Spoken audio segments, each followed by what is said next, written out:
2,000 copies. Read that number again. Not 200,000. Not 20,000. 2,000. As in, the kind of number a SoundCloud rapper with 40 followers posts on a Tuesday afternoon while working a shift at Walmart. 2,000 copies. First week. For a man who once told the entire world, every single day, that Rick Ross was hustling.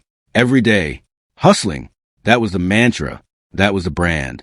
That was the foundation upon which an entire empire of Maybach music, Wingstop franchises, Belaire champagne endorsements, and a 322-acre Georgia state was built. 2,000 copies is what Rick Ross just moved with a 19-track album featuring T.I., French Montana, Max B, YFN Lucci, Big X The Plug, and Young Miami. 19 tracks. 6 features. An entire culture collectively shrugged. But here is where the story stops being about numbers and starts being about something far more dangerous. Because 50 Cent did not waste a single second. 50 Cent did not sleep on the news.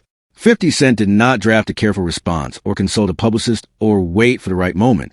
50 Cent did what 50 Cent has done for the last 15 years to anyone foolish enough to step into the ring with Curtis Jackson. 50 Cent pulled out a phone, opened Instagram, typed 7 words that detonated across the entire hip-hop landscape, and went about the rest of the day with the calm precision of a surgeon who just finished routine procedure. I just saw your record sales. LOL. 2,000, what the fuck? And with that single sentence, 50 Cent accomplished something that no diss track, no music video, no podcast appearance, and no interview could ever accomplish. 50 Cent turned Rick Ross's entire 2-decade career narrative into a punchline, not through bars, not through a music video with a body under a white sheet, not through a subliminal caption, through a screenshot and a laugh. That is the part that should terrify every single artist listening to this right now. The most devastating weapon in 50 Cent's arsenal was never a verse. The most devastating weapon was patience, a phone, and the absolute certainty that Rick Ross would eventually hand 50 Cent the ammunition. Stick around, because what you are about to hear is not just a story of an album that went wood. What you are about to hear is a story of a 15-year chess match where one player kept setting up the board for a knockout that took 15 years to land, and the other player kept walking into the same trap over and over and over again, convinced each time that this time would be different. This time Rick Ross would win. This time the bars would be harder. This time the music would speak for itself. This time, spoiler alert, this time was not different. This time was the worst time yet. And the reason why goes deeper than album sales, deeper than streaming numbers, deeper than promotion strategies, and deeper than the obvious jokes about the felony amount of Beijing that Rick Ross has apparently been applying to the situation on Rick Ross's face. The reason why goes all the way back to a fundamental miscalculation that Rick Ross made about who 50 Cent actually is, what 50 Cent actually does, and how 50 Cent has been quietly, methodically, and surgically building the infrastructure to make moments exactly like this one feel less like a coincidence and more like a predetermined outcome. Let us break this down piece by piece, because the details matter, and the details are what separate a headline from a masterclass in strategic demolition. First, the album. Rick Ross titled the project Set in Stone. 12 studio albums deep into a career that stretches back to 2005, when Port Miami opened with 187,000 copies in the first week and announced the arrival of a rapper who sounded like Rick Ross had been breathing diesel fumes and eating broken glass for breakfast. That Rick Ross was hungry. That Rick Ross had something to prove. That Rick Ross was a former correctional officer who had reinvented Rick Ross as the biggest boss. And the culture bought into mythology because the music was undeniable. Hustlin' was inescapable. Push It was arena ready. The production was cinematic. The persona was larger than life. And for a solid 5-year stretch, Rick Ross was arguably the most consistent rapper in the game, dropping project after project with reliability that earned Rick Ross the kind of respect that does not show up on a SoundScan report, but shows up in every single top 10 alive conversation that mattered. Now, fast forward to 2026. Set in Stone. 19 tracks.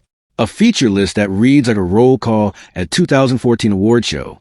T.I., who has not been commercially relevant since Paperwork, disappeared into the streaming abyss. French Montana, whose biggest cultural moment in the last 5 years was a ruse that people watched out of nostalgia more than excitement. Max B, who has been incarcerated for the entirety of Rick Ross's peak career, and whose inclusion on the album feels more like a mercy feature than a strategic play. YFN Lucci, who has been dealing with legal troubles that make album promotion logistically complicated. Big X The Plug, a name that required most listeners to open a search tab. and Young Miami, whose cultural currency has been fluctuating since the City Girls went on indefinite hiatus. That is the feature list. That is the arsenal Rick Ross assembled for an album Rick Ross called Set in Stone. And the irony of that title is doing more heavy lifting than any marketing team could have managed if the marketing team had actually shown up to work. Because here's the first devastating truth. The promotion for Set in Stone was not bad. The promotion for Set in Stone was absent. The promotion for Set in Stone was a kind of rollout that makes you wonder whether the label forgot the album existed or whether the label was actively hoping nobody would notice. Rick Ross was everywhere in the weeks leading up to the release. Rick Ross appeared on the PBD podcast. Rick Ross appeared on the Joe Budden podcast. Rick Ross had a versus with French Montana. Rick Ross was generating viral clips at a pace that suggested Rick Ross was running a content farm. But here's the critical failure. Rick Ross was generating clips about everything except the album. Rick Ross was talking about Drake. Rick Ross was talking about 50 Cent. Rick Ross was talking about business philosophy. Rick Ross was talking about the penthouse perspective. Rick Ross was talking about Bel Air. Rick Ross was talking about the 350-acre estate. Rick Ross was talking about everything under the sun except the project that was about to drop and needed every single ounce of promotional oxygen Rick Ross could generate. Think about that for a moment. Rick Ross had the attention of the culture. Rick Ross had viral moment after viral moment after viral moment. Rick Ross was trending. Rick Ross was on every major podcast. Rick Ross was in every blog headline. And at no point during any of those appearances did Rick Ross manage to convert that attention into album awareness. That is not a promotion problem. That is a priority problem. Rick Ross was so busy being a character that Rick Ross forgot to be a musician. Rick Ross was so busy being the biggest boss that Rick Ross forgot to be an artist with a product to sell. And the numbers reflect that disconnect with surgical precision. The first day Spotify streaming numbers came in at 1.83 million streams across all 19 tracks. Let us do the math together, because the math is where the pain lives. 1.83 million streams divided by 19 tracks equals approximately 96,000 streams per track. That is a kind of per track number that a mid-tier independent artist generates on a good day. For Rick Ross, a man who has been a major label artist for 2 decades, a man who has collaborated with everyone from Jay-Z to Drake to Lil Wayne, a man who headlined arena tours and festival slots. 96,000 streams per track on day one is not a slow start. 96,000 streams per track on day one is a referendum. The audience voted with a skip button, and the verdict was overwhelming. When the first day numbers were converted to album equivalent units, the total came to approximately 1,200 albums sold. That is not a metaphor. That is not an exaggeration. That is the actual number. 1,200 albums. For context, Rick Ross's debut album, Poor Miami, sold 187,000 copies. In its first week, in 2005, Trilla moved 198,000 in 2008. Teflon Don opened with 176,000 in 2010. God Forgives, I Don't debuted with 218,000 in 2012. Even Rather You Than Me in 2017 managed 70,000. The trajectory tells a story that nobody in Rick Ross's camp seems willing to read aloud. A steady, inexorable decline from commercial dominance to commercial relevance was set in stone, representing not just the floor, but the sub-basement. And here's the kicker. Everybody knew. The fans knew. The label knew. And Rick Ross knew. Rick Ross knew this album was going to underperform. Rick Ross knew it so clearly that Rick Ross went on camera a full week before the album dropped and preemptively addressed the inevitable flop with a level of transparency that was either admirably honest or catastrophically defeatist, depending on how you choose to read it. Rick Ross sat in front of the camera and told the fans, point blank, that Rick Ross had already gotten paid for the album. Rick Ross said the label knew the numbers would be low. Rick Ross said, in effect, that the financial outcome was already secure regardless of how the audience responded. Rick Ross framed it as boss moves. Rick Ross framed it as a kind of advanced planning that separates a hustler from a worker. And on a pure business level, Rick Ross is not wrong. Getting paid up front is smarter than betting on first-week numbers in a streaming economy where first-week numbers have been shrinking across the board for every artist not named Taylor Swift or Drake. But here's the problem with that posture, and it is a problem that Rick Ross either did not see or chose to ignore. When you preemptively tell the world that your album is going to flop and that you do not care because you already got paid, you are not displaying confidence. You are displaying surrender. You are telling the audience, before they have even heard a single note, that the product is not worth their investment of time and attention. You are telling the audience that even the person who made the music has already moved on to the next thing. And in an attention economy where the single most valuable currency is the audience's belief that what you are offering matters, telling the audience in advance that it does not matter is the equivalent of pouring gasoline on your own rollout and then handing the matches to your worst enemy. And who is Rick Ross's worst enemy? Who has been waiting in the wings for exactly this moment? For exactly the set of circumstances? For exactly the kind of self-inflicted wound that Rick Ross handed over on a silver platter? Curtis Jackson, 50 Cent, the man who has made a second career out of turning Rick Ross's failures into content. The man who does not need to release a diss track because Rick Ross keeps dissing Rick Ross. The man who has been running a 15-year psychological operation so effective that Rick Ross cannot release a project, make a podcast appearance, or post a photo without the conversation immediately pivoting to what 50 Cent is going to say about it. Let's be precise about what 50 Cent did, because the precision is what makes 50 Cent so dangerous. 50 Cent did not write a long Instagram caption. 50 Cent did not film a reaction video. 50 Cent did not go on a podcast and spend 40 minutes dissecting the album's shortcomings. 50 Cent typed LOL 2000 what the fuck and posted it. That is the entire response. 6 words and an abbreviation.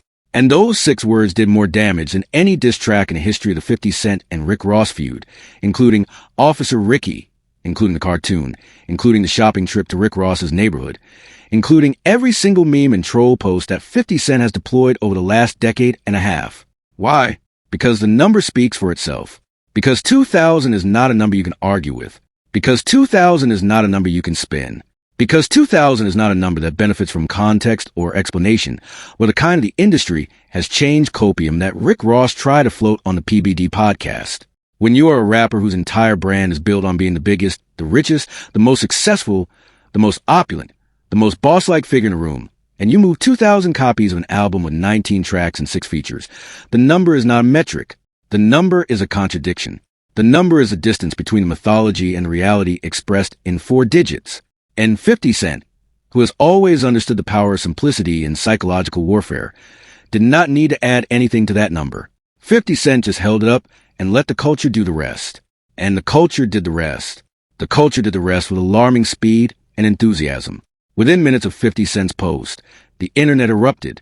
Memes flooded every comment section. Jokes about Rick Ross's album sales trended across multiple platforms. People who had never listened to a Rick Ross album in their lives were suddenly experts on first-week streaming economics, quoting the 2000 number with a kind of righteous glee that only surfaces when a public figure's failure confirms something the audience already suspected. And what the audience suspected, what the audience has suspected for years, is that the gap between Rick Ross's public persona and Rick Ross's commercial reality has been widening for a long time, and set in stone was the moment that gap became a canyon. Now, let us give Rick Ross the fair hearing that the internet is not interested in giving Rick Ross, because fairness matters even when the moment is brutal. The music on Set in Stone is not terrible. That needs to be stated clearly and without qualification. Several tracks on the album feature Rick Ross rapping at a level that reminds you why Rick Ross earned the respect Rick Ross has in the industry. The wordplay on certain records is sharp. The flows are vintage Rick Ross. The production has that luxurious, cinematic quality that has been Rick Ross's signature sound since Teflon Don. T.I.'s feature delivers exactly what you expect from T.I., which is competence and conviction. The album is not a creative failure. The album is a commercial failure. And those are 2 fundamentally different things that the internet loves to conflate when it is in a pile-on mood. But here is the uncomfortable truth that sits between those 2 assessments. The quality of the music does not matter when the audience has already decided the narrative. And the audience decided the narrative before the album dropped, because Rick Ross handed them the narrative. Rick Ross told them the album would flop. Rick Ross told them the numbers did not matter. Rick Ross told them Rick Ross was already paid. And then Rick Ross went on the Mahogany Caskets music video and dissed 50 Cent, showing a body under a white sheet that was supposed to represent 50 Cent, and said, F 50 Cent many man. And that sequence, that exact sequence, is a strategic error that turned a disappointing album launch into a historic humiliation. Because here's the rule. The rule is simple. The rule is ancient. And the rule is non-negotiable in hip-hop.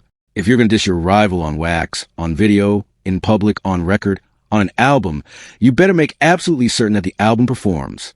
You better make absolutely certain that the numbers back up the bravado.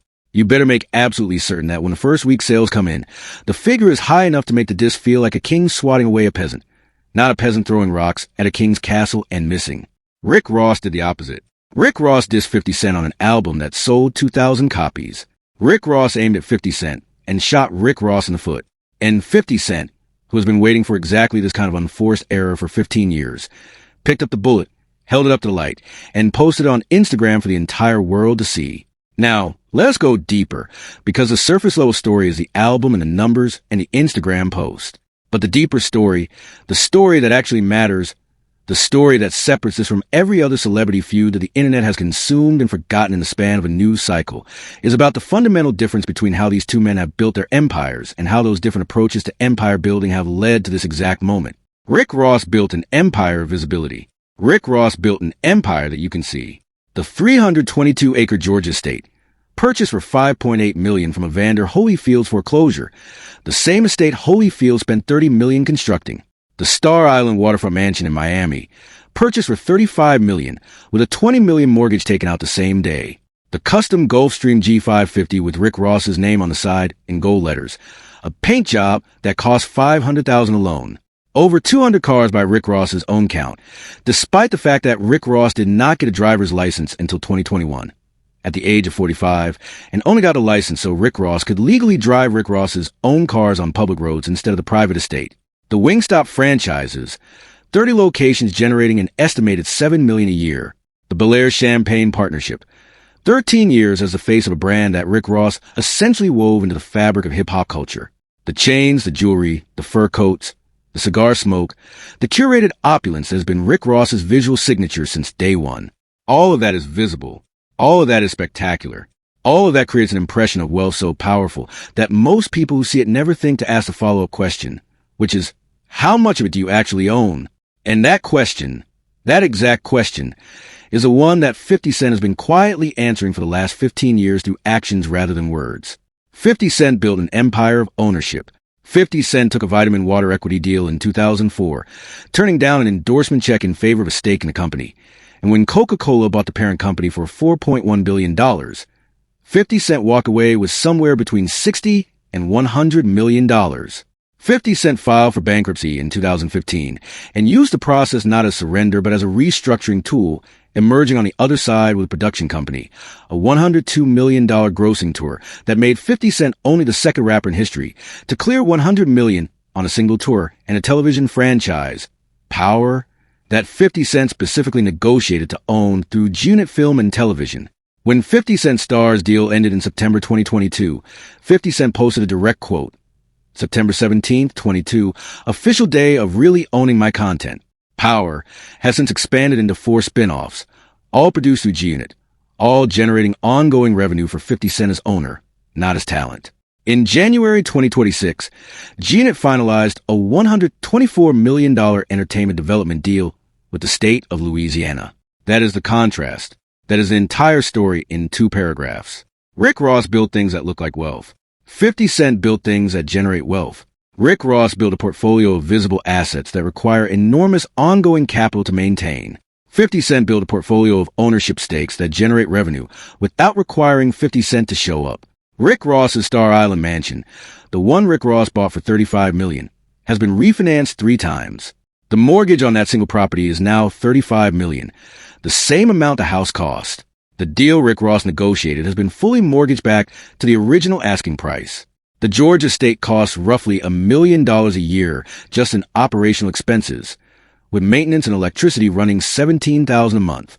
The jet costs approximately $4,000 an hour to fly, and at 400 hours a year, that is $1.6 million in operating costs alone, before storage and crew. When someone filmed Rick Ross boarding a Frontier flight 3 weeks before the album dropped, the internet connected dots that Rick Ross would have preferred remain unconnected. And the Belaire deal, the 13-year partnership that has been Rick Ross's most prominent brand association, has never had its financial terms publicly disclosed. No filing, no confirmed equity percentage, no statement from Sovereign Brands confirming Rick Ross's ownership stake. For 13 years of being the face of one of the biggest champagne brands in hip-hop culture, the financial structure is a black box. Compare that to 50 Cent's vitamin water deal, which was transparent, documented, and paid out in figures that are on the public record. That is not a knock on Rick Ross's business acumen. That is an observation about the difference between visibility and ownership, and about how that difference manifests when the pressure hits. And the pressure has hit. The pressure hit the moment those first days streaming numbers leaked. The pressure hit the moment 50 Cent typed those 6 words. The pressure hit the moment the memes started and the venue reports surfaced, showing arenas booked at 19, 20, 22% capacity, with front row sections being papered with buy one get one half off promo codes routed through third-party discount aggregators. The pressure hit when Rick Ross's tour started looking less like a victory lap and more like a liquidation sale. And the pressure hit hardest when Rick Ross went on Instagram Live from the Promised Land estate, silk robe on, cigar lit, jaw set, camera framed exactly right, and tried to hold mythology together while mythology was actively being repossessed in the next room. Rick Ross accused 50 Cent of running to white executives to shut down black art. Rick Ross accused 50 Cent of using dirty Hollywood tactics because 50 Cent could not touch Rick Ross on wax. Rick Ross called 50 Cent an informant in a suit. And in any other decade, in any other era of hip-hop, those accusations would have detonated across the culture. Those accusations would have been headlines. Those accusations would have forced responses and counter-responses, and turned the feud into the kind of sustained narrative that drives engagement for weeks. But this decade did not care. This decade watched a man in a silk robe defend an empire that was already being liquidated, and decided that the visual was more compelling than the argument. You cannot argue your way out of commercial collapse by rapping louder into a ring light. The audience has already moved on to the next meme. Now here is where the story takes a turn that elevates it from celebrity gossip to something approaching a business school case study. Because the question that nobody is asking, the question that the memes and the jokes and the podcast hot takes are all dancing around without ever directly addressing, is this: what if the flop was not just a flop? What if the 2,000 copies was not just a reflection of changing listening habits, bad promotion, and the Drake fallout? What if the entire sequence, from the preemptive I already got paid video to the Mahogany Caskets disc to the underperforming album to the venue capacity crisis, was not a series of unfortunate coincidences, but a pattern that was visible from the outside for anyone willing to look at the broader picture? Here is the thing that the music press has been tiptoeing around. Rick Ross has been spending the last 2 years publicly picking fights with every artist who has a larger cultural footprint than Rick Ross currently possesses. The Drake feud was the most visible example. Rick Ross inserted Rick Ross into the Drake and Kendrick Lamar conflict, chose a side, and in doing so, alienated a portion of Rick Ross's audience that overlaps with Drake's fan base. And that portion is not small. Industry observers have noted that a significant percentage of Rick Ross's streaming audience also streams Drake. And when fans are forced to pick a side in a cultural conflict, they tend to pick the artist whose music they consume more frequently. If 70% of hip-hop listeners are Drake fans and only 15% are Rick Ross fans, and every Rick Ross fan is also a Drake fan, but not every Drake fan is a Rick Ross fan, then picking a side against Drake is not a bold move. Picking a side against Drake is commercial self-sabotage. Then Rick Ross dissed 50 Cent on the album, reigniting a feud that the culture had largely lost interest in because the culture had moved on from 2008 and the Officer Ricky era and the cartoon videos and the shopping trips. The culture was tired of the 50 Cent and Rick Ross dynamic. The culture had seen this movie before, and the sequel was not generating the same excitement as the original. But Rick Ross went back to the well anyway, dissed 50 Cent on Mahogany Caskets, put a body under a white sheet in the music video, said F 50 Cent many man, and in doing so, handed 50 Cent the one thing 50 Cent needed to justify another round of public humiliation, a reason.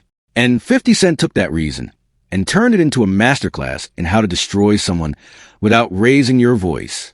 50 Cent did not need to respond with a track. 50 Cent did not need to respond with a video. 50 Cent did not need to respond with anything more than a screenshot of the sales numbers and a laugh, because the sales numbers were the response. The sales numbers were the diss track. The sales numbers were the knockout punch that 50 Cent could never have landed with a verse, because a verse can be debated, a verse can be analyzed, a verse can be defended or dismissed, but a number is a number. 2,000 is 2,000. And no amount of bar work or boutique features or Instagram live rants can make that number anything other than what it is.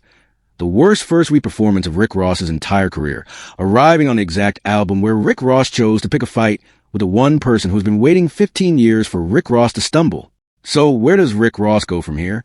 That is a question that the culture is circling but not answering, because the answer is uncomfortable for everyone who has invested in the biggest boss mythology. The album will continue to generate some streaming revenue.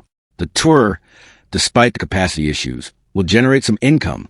The Wingstop franchises will keep producing. The Bel Air partnership will continue.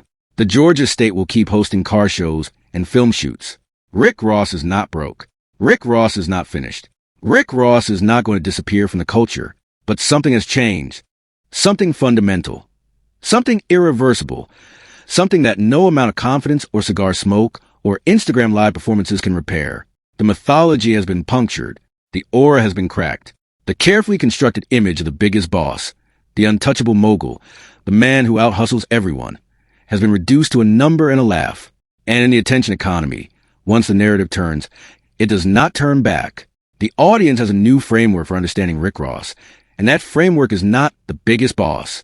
That framework is the man who sold 2,000 copies and got clowned by 50 Cent on a Tuesday afternoon. 50 Cent, meanwhile, is sitting exactly where 50 Cent wants to be. 50 Cent is sitting on a content pipeline worth 9 figures. 50 Cent is sitting on a television franchise that 50 Cent owns. 50 Cent is sitting on a distribution network that spans multiple platforms and multiple continents. 50 Cent is sitting on a Louisiana development deal worth $124 million. And 50 Cent is sitting on the satisfaction of knowing that patience, not pettiness, is what wins these wars. 50 Cent did not need to destroy Rick Ross. Rick Ross destroyed Rick Ross. 50 Cent just needed to be there with a phone and a laugh when the wreckage settled. That is the lesson, not the album sales, not the streaming numbers, not the memes. The lesson is about the difference between building something that looks like success and building something that is success. The lesson is about the difference between talking loudly about what you own and quietly owning what you talk about. The lesson is about the difference between a rival and a creditor, between a diss and a demotion, between a flop and a referendum. And the lesson is about patience. About the kind of patience that waits 15 years for the right moment, the right number, and the right laugh to turn an entire career narrative into a punchline without writing a single bar. Rick Ross called the album set in stone. But if the court documents are accurate, if the mortgage filings are real, if the refinancing history is verifiable, if the tax executions are on record, and if the first week numbers hold, then the only thing set in stone is this. The biggest boss just got benched by the biggest troll, and the troll did it without lifting a finger. Drop your thoughts below. Did 50 Cent deliver the ultimate ether, or did Rick Ross hand 50 Cent the ammunition? Is Set in Stone a good album hiding behind terrible numbers, or is the flop the story regardless of the music? And if you were advising Rick Ross right now, what is the one move that could change the narrative, or is the narrative already permanent? Hit subscribe. Hit the bell. Share this with someone who thinks album sales do not matter, because this is a video that proves they do.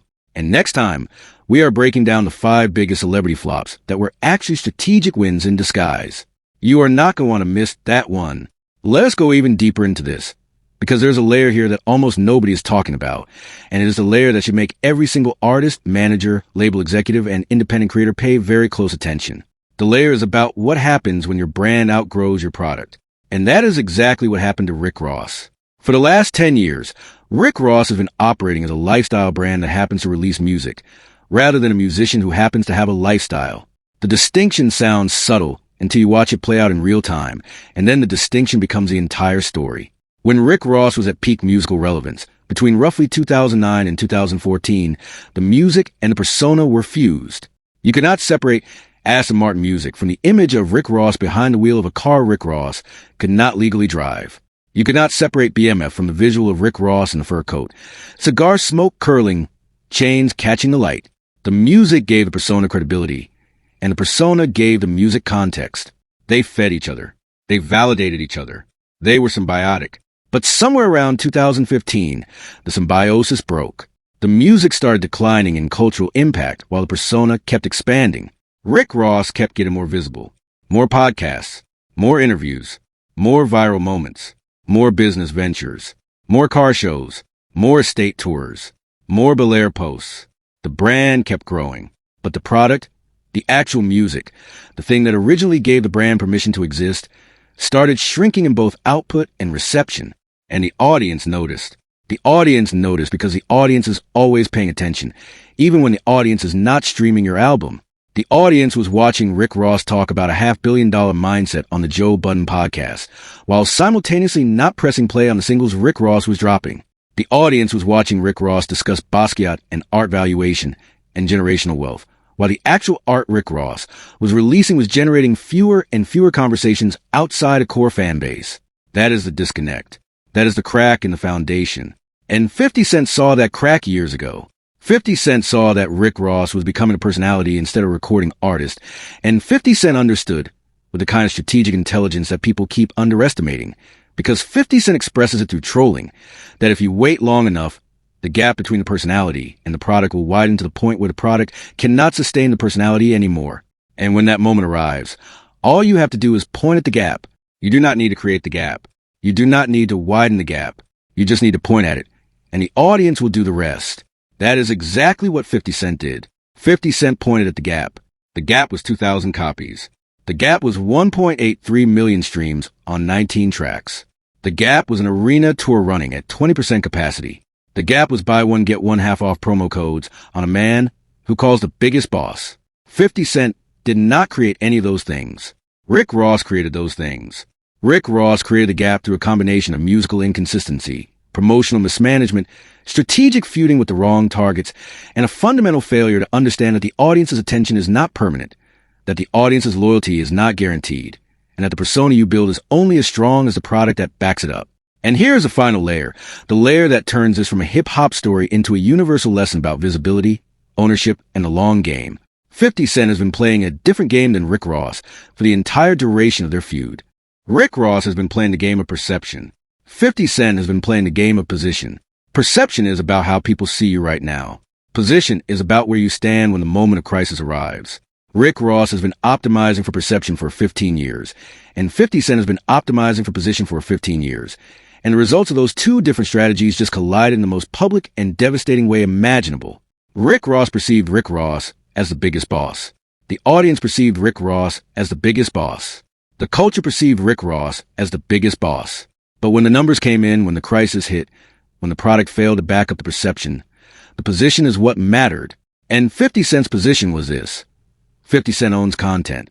50 Cent owns distribution relationships. 50 Cent owns a production pipeline. 50 Cent owns equity in ventures that generate revenue whether or not 50 Cent releases music. 50 Cent owns a floor that other people stand on. And when you own the floor, the person standing on it is working for you, whether they know it or not. Rick Ross was standing on a floor Rick Ross did not own. The label, the distribution, the streaming platforms, the venues, the radio, the playlist curators, the sync licensing infrastructure. Every single piece of the commercial pipeline that Rick Ross relied on to monetize music was owned by someone else. And when the numbers came in low, when the perceived value of Rick Ross's product dropped, the pipeline did not rally around Rick Ross. The pipeline adjusted. The pipeline moved its resources toward artists with better numbers, better momentum, better ROI. The pipeline is not loyal.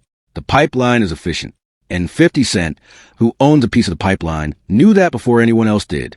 That is the real story of Set in Stone. Not the 2,000 copies. Not the Instagram post. Not the memes. The real story is about what happens when a career built on perception collides with a system that runs on position. And the answer is, the system wins. Every time, without exception. Because the system does not care about your mythology, your cigar smoke, your fur coats, your bespoke suits, or your viral podcast moments. The system cares about numbers, ownership, and leverage. And on all three counts, 50 Cent had Rick Ross beat before the album even dropped. So when 50 Cent typed LOL, 2000, what the fuck? On that Tuesday afternoon, 50 Cent was not gloating. 50 Cent was confirming. 50 Cent was confirming what 50 Cent already knew, what 50 Cent had been preparing for, what 50 Cent had been positioning for across a decade and a half of patient, methodical, and often publicly mocked strategic accumulation. The mocking was a cover. The trolling was a distraction. The memes and the Instagram posts and the cartoon videos and the Officer Ricky character were all surface-level entertainment that kept the culture focused on the feud, while 50 Cent was quietly buying buildings, signing distribution deals, building a television empire, and accumulating the kind of leverage that does not show up in a diss track, but shows up in a boardroom. And that is why this moment feels different from every other chapter in the 50 Cent and Rick Ross saga. Because this is not 2008. This is not two rappers trading bars over beats. This is a media mogul watching a legacy artist walk into a trap that was set years ago, spring it on national television, and then try to rap Rick Ross's way out of it while the ground underneath Rick Ross is shifting in real time. The rules have changed. The battlefield has changed. And 50 Cent is playing a game that Rick Ross did not even realize was being played. The culture will keep watching. The memes will keep circulating. The podcast will keep dissecting. And 50 Cent will keep smiling, because 50 Cent knows something that Rick Ross has never fully understood. In the game of hip-hop, you can win a battle perception for a decade and lose the war position in a single afternoon. Rick Ross won the perception battle for years. 50 Cent just won the position war in 6 words. And the position war is the only one that matters when the smoke clears, the memes fade, and the numbers are all that remain. 2,000 copies. 6 words. 15 years. 1 winner. That is not a feud. That is a masterclass. Every stream, every click, every skip, every search, every comment, every share, every meme, every joke, every reaction video, every podcast clip, every blog post, every tweet, every thread, every analysis, every hot take, every debate, every argument, every defense, every criticism, every single piece of content generated by this moment ultimately serves one purpose. It keeps the number visible. It keeps 2,000 in the conversation. And as long as 2,000 is in the conversation, 50 Cent is winning without saying another word. The ball is in Rick Ross's court now. But the court is owned by someone else. And the someone else is laughing.